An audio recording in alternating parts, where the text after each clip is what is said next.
In order to learn how to effectively fingerpick, the first thing you need to understand is that there's really 3 different patterns that dominate the fretboard when you're doing fingerpicking, and that's what we're going to talk about right now. So the first thing we're going to do is we're just going to start off with a D chord. It's a nice chord, easy chord to use for this. And what we're going to do, what you need to do is you need to make a choice in your fingerpicking what fingers you're going to be using. Often when you're playing folk style of fingerpicking, not classical style, but folk style, you're going to choose whether or not you're going to use 3 fingers or 4 fingers. The pinky, you certainly can use it, but you find a lot of people with their pinky will either brace it onto the guitar, okay?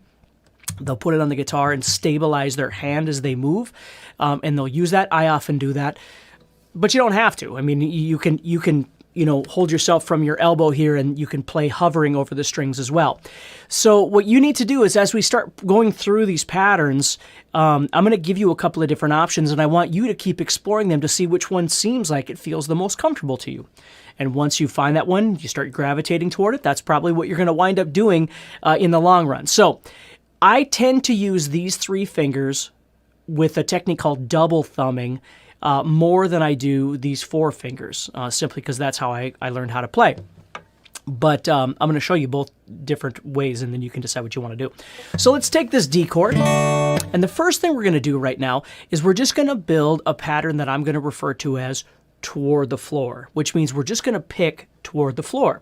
So with this D chord right here, what I want you to try and do, you can brace your pinky down onto the guitar. You can stabilize it if you want to, or you can just leave it open, whatever's good for you.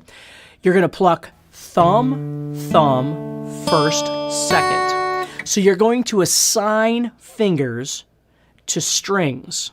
And the strings will change depending on the chord we're playing, but the pattern itself will just shift up or down depending on what it is that you're doing, what chord you're playing. So right now what I'm doing is I'm playing thumb, thumb, first, second. And my pinky is down stabilizing my hand so it's not moving all over, this X and Y axis thing. It's kind of stabilizing it that way. So I'm going thumb, thumb, first, second. Now the trick with fingerpicking is you'll see I'm kind of sitting at a thumbs up position here.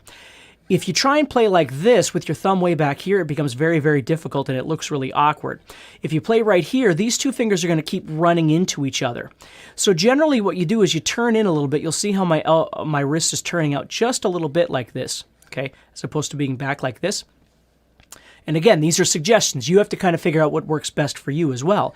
But I have a tendency of turning the wrist over just a little bit like this. So my thumb is over here. So I'm in a bit of a thumbs up position like this. Okay, so when I pluck, my thumb has freedom to move without hitting the other strings. The other 3 fingers, or the other fingers, I mean.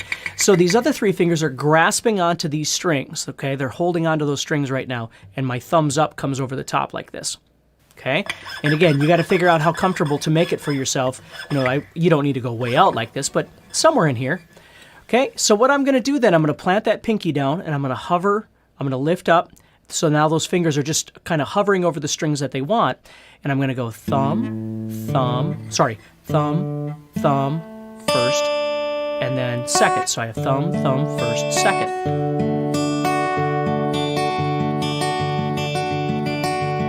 See, so I'm using my thumb twice, which is where the term double thumbing comes from.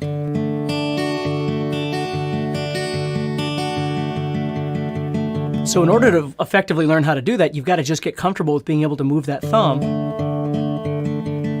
back and forth like that.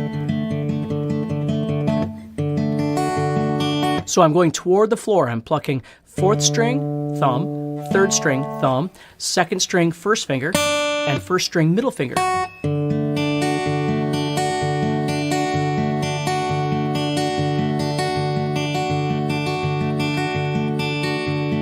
See? Now, if you like the other way, what you're going to do is you're going to play thumb, first, second, and ring finger. And if you prefer that, that's okay too.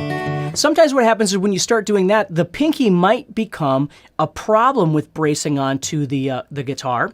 So you might wind up lifting it up and then just kind of hovering, holding yourself steady with your elbow here.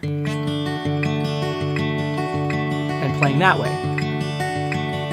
It can become really restrictive if you've got your pinky down and you're trying to use your third finger, because these two fingers kind of don't work really well when that happens. But again, that's entirely up to you.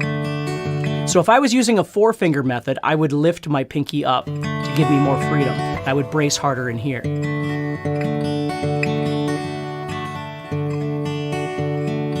See that? So it's up to you. Now the second step with this, before we move on to the next pattern, is I want you to start thinking about the dynamic at which you're picking. Okay? Try and make sure that your thumb and your other fingers are, in terms of volume, they're kind of the same volume. Unless you want something to be accented, you try and practice keeping them a similar volume. So you're not getting like one string that's... And again, unless you're trying to do that, unless it's something that you're working on for a particular project, but in general practice, just try and keep them all even. So you might have to push a little harder with the thumb or back off a little bit to try and balance the tone, balance the volume.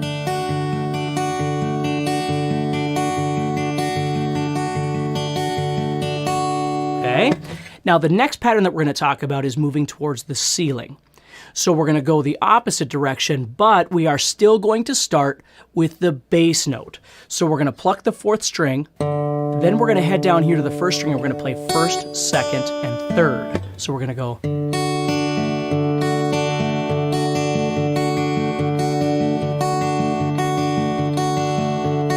And again, you can use those fingers, you can use these. That, whatever works for you, but just explore those, because it's a pretty big deal to make that choice and which one is going to be most comfortable for you, because it kind of defines your journey from here on out with finger picking. Okay, and then the next thing, the third pattern that we're going to do is an in and out pattern. So what there's a number of these that we can do, but we're going to start by playing 4th string with the thumb, 2nd string with the index finger, 3rd string with the thumb, and then the 1st string with the middle finger. So again, I've assigned fingers to strings and nothing's changing. It's still going to keep doing that.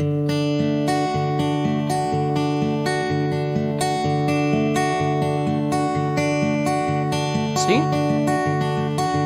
So that's an in and out pattern. I'm going from 4 to 2 and then 3 to 1. It's a really pretty sounding pattern.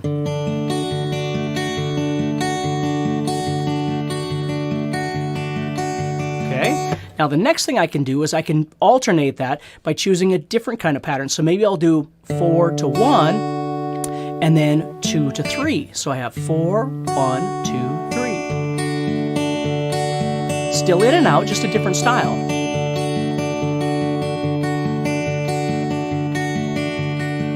So in my playing, the way I summarize these for the most part, now we can keep embellishing to grand scales here, but to begin with finger picking, the easiest way to view this is just looking at 3 different kinds of patterns. Either you're moving towards the floor, you're moving towards the ceiling, or you're moving in and out, right? So either one of those, and as you practice these, you want to really think about your tempo, keeping the movements between the strings even in terms of your movements and your speed. And the other thing is your dynamics, making sure that unless you really are trying to accent something, they're all pretty even in terms of their volume, right? So that's the first place to start when you're really trying to build finger picking, learning how to finger pick. The choices you have to make: do you want to grasp onto the guitar? Do you want to stabilize, or do you want to hover, right? Which one do you want to do? And that may be dependent on the fingers that you choose. It may not, but those are just different things, again, to make you aware of.